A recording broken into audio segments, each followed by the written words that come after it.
With the release of Marvel's newest online game, I can't help but think about what's going to happen when it's all over. It's a tale as old as time. Marvel cultivates a huge player base for an online game, said game is really popular with the fans, and one day, the game is shut down. Marvel Omega, Marvel Powers United VR, and of course, Marvel Superhero Squad Online.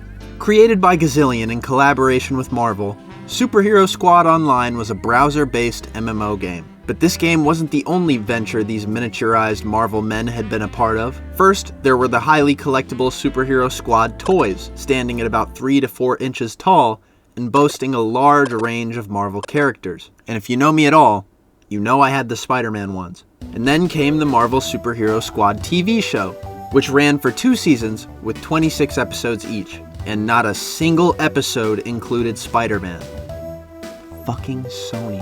And of course, there were video games of the disc variety, meaning Marvel can't rip them away whenever they want to pull the plug on the servers. But arguably, none were as big as Superhero Squad Online. With the US beta releasing in April of 2011, a Europe beta in November of the same year, and eventually, the servers merged in November of 2012. These dates are non-specific, and that's because Wikipedia throws doubt on this article.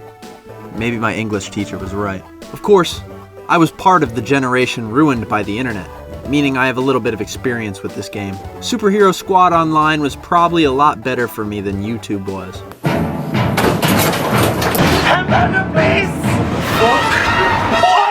Destroy the child, corrupt them all. I remember talking about this game on the school bus with my friends, trading usernames so I could play with them back at home.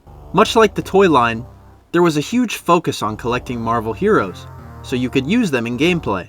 But the V-Buck of olden times would stop me, as additional characters were a lot easier to get when you had your mom's credit card plugged into the game, which you could use to get in-game currency, dubbed gold. Of course, you could dump hours of time into the game, which allowed you an alternative route to unlocking these characters, albeit much slower than sneaking into your mom's purse, which was so tempting when I saw how deep the Spider-Man catalog was for this game. Of the 197 playable characters in this game, 23 of them were Spider-Men, and I use the term Spider-Men like the X-Men do, including women as well.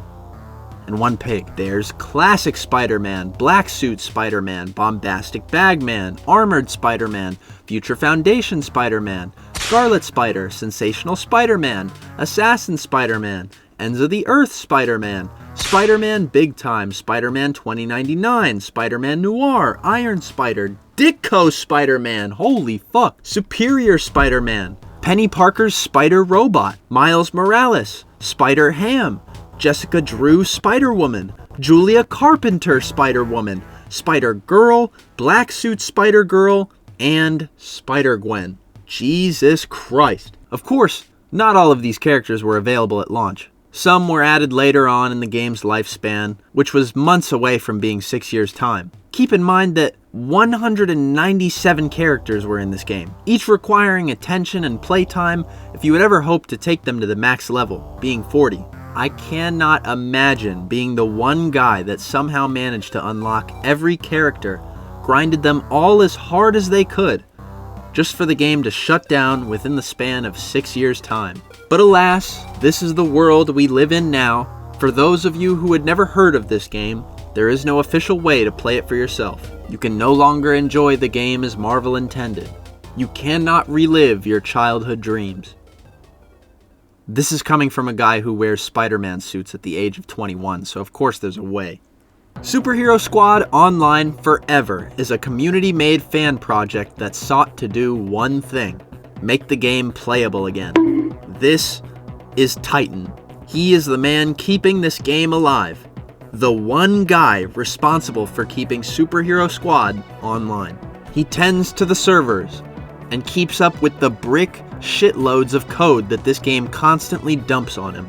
Yes, the game may fail to load and crash from time to time, but that doesn't sway my opinion on this project. It's a technical marvel that we can give Marvel the middle finger and turn the game back on after they said, "Fuck you, I'm turning the game off." Titan wasn't always the sole caretaker though. This project started with a guy named Crab Fu, who ran the game before him, along with someone else called Fire and Ice. Eventually, Crab stepped away from the project, leaving Titan and Fire with shoes to fill, until Fire stepped out. And now it's just one guy. This goes without being said, but Titan is doing incredible work, and my admiration for him being able to keep this game alive is unending. Anyway, let's show you how to play it. You go to their website, retrosquadonline.com, go to the download tab, and do the thing. This game is completely free, by the way, just as it was before. Well, unless you did steal your mom's credit card and pay for gold and shit like that, but it's free, it's free! Booting up the game, you'll be hit with a loading screen, and then you'll be asked to log in. You'll need to go back to the website, register, and then use that same information to log in. You don't actually have to use your parents' email, by the way. This game just tells you this because it assumes you're a 10-year-old boy. Once you log in, you're brought to the hub area, the Daily Bugle Square. This is the place you'll probably find the most activity, seeing as everyone starts here once they boot up the game. If you don't like the hero you're currently using, the game gives you a couple options to start with. The only one I care for being Spider-Man. But there are other heroes such as Black Widow, Cyclops, Falcon, Hulk, Iron Man, Miss Marvel, and The Thing. We do not care. Based on which character you pick, Spider-Man, traversing the city will be different for each character. Spider-Man can swing around as well as climb on walls using certain interaction spots. After traversing the area, you'll notice there are objects you can interact with, littered around the town. There are gumball machines that hold silver stars in them, trees that spin with stars, little robots that are lasering the city's structures. Upon interacting with these, you're granted XP, advancing your character. You'll also notice some collectibles out in the city, some of them being hero tokens. These are part of the game's daily items, which refresh at 8 p.m. EST. I could be wrong, actually. I've found it kind of iffy on whether or not it refreshes at 8 p.m. Sometimes I've seen it refresh as soon as 7. These tokens also serve to give you more XP. Among the other daily items are loose fractals and golden fractals, which can net you 200 fractals in total once you pick them all up. All of these daily items are granted to each character, meaning as long as you select a character you haven't played as that day, you can farm all of your character's items before the daily item reset. Meaning as long as you select a character you haven't played as the day of, you can farm all of your character's items before the daily item reset. But if you're having trouble finding some of your last items, you can always travel to one of the game's other areas to cycle the items around. There's the Baxter Building, which is of course largely themed after the Fantastic Four. And then there's Asgard, which I've found to be the most consistent place to get all of my things. Something about the ramp-like layout of the map and the teleportation pads that give you a bird's eye view of the whole place. And finally, Villainville. This place looks like shit. Radioactive sludge in the sewers, brown skies and dirty streets. I should get my fractals and leave. But what do you do with all these fractals? You take them to the shop.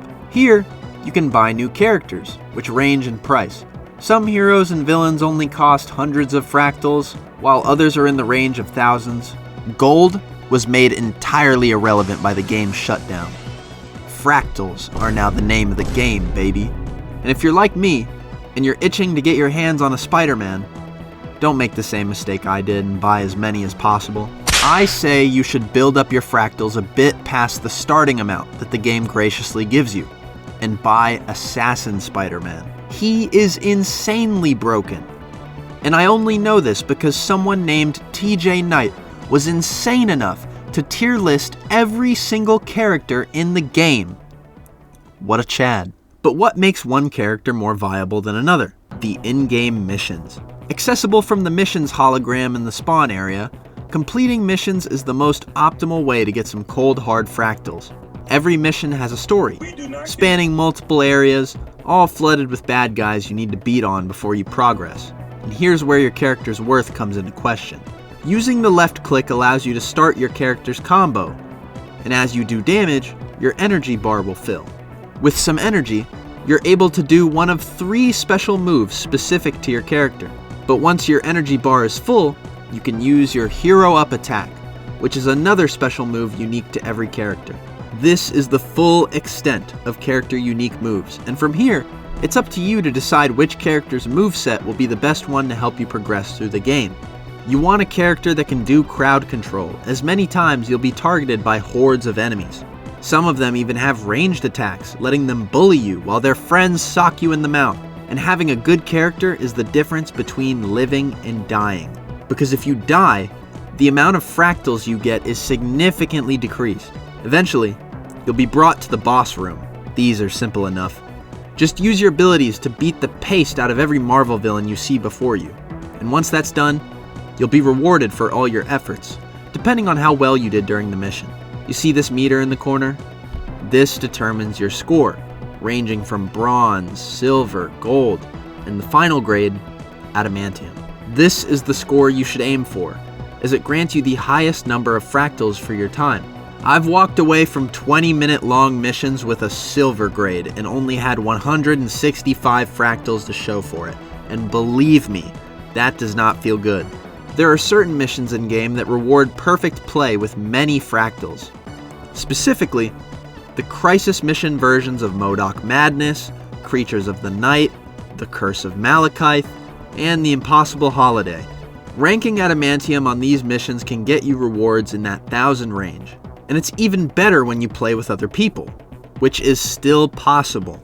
A lot of the people I've found who still play this game are incredibly friendly, and they are willing to get together to play missions. You just have to be ashamed enough to e-beg someone with a better character to help you. You know, there's something kind of disappointing about nostalgia sometimes. It's rare that you get a chance to revisit something from your childhood, but it's even rarer to find that something from your childhood was just as good as you remember it. I truly think that Superhero Squad Online was a game made with Marvel Comics in mind. Maybe I'm speaking too broadly, but when it comes to Spider-Man, he has characters that correspond with what Marvel Comics were doing at the time the game was still running. Ends of the Earth Spidey, Big Time, Miles Morales, Superior Spidey. And if it's not stuff like that, it's Ditko Spider-Man getting attention in an official Marvel product. That's pretty cool. You could say that each character is some pawn to buy, to make run around and beat up stuff with a variable degree of success, but I don't know. Each character has a unique set of character animations, given some repeats, and some of them actually care to reference Marvel Comics. Superior Spider-Man isn't just some edgy Spider-Man. You can call in the Superior Spider-Bots from the comics. You can battle Peter Parker in your mind and win, just like in the comics.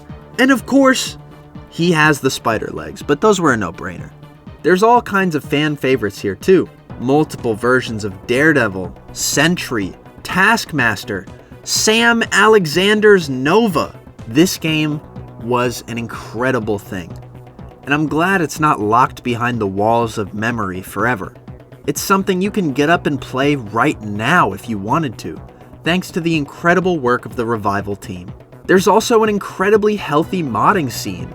So healthy that the second I mentioned I was doing a video on this game, a mod was made for me. Thanks, Gab. There are so many cool mods for this game. And if you've already been convinced to check out the game, I recommend going to the Nexus mod page for the game too. If you're coming from this channel, you're highly likely to find something you think is cool. I can't thank this community enough. Not only have they managed to keep one of my favorite video games from the past alive, but they've also managed to cultivate their own community that is constantly pumping out pretty cool things on a regular basis.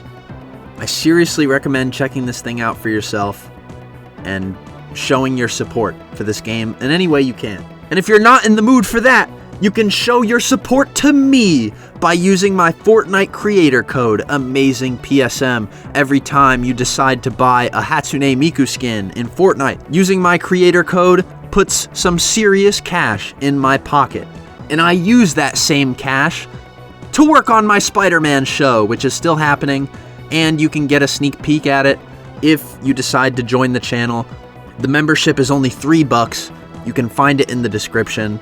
I have about 5 minutes of finished animation that I haven't shown fully yet. I think the members only preview has about like 4 minutes and some seconds, but I am still working on my Spider-Man show. It's still a thing. It's not dead in the ground. It's happening.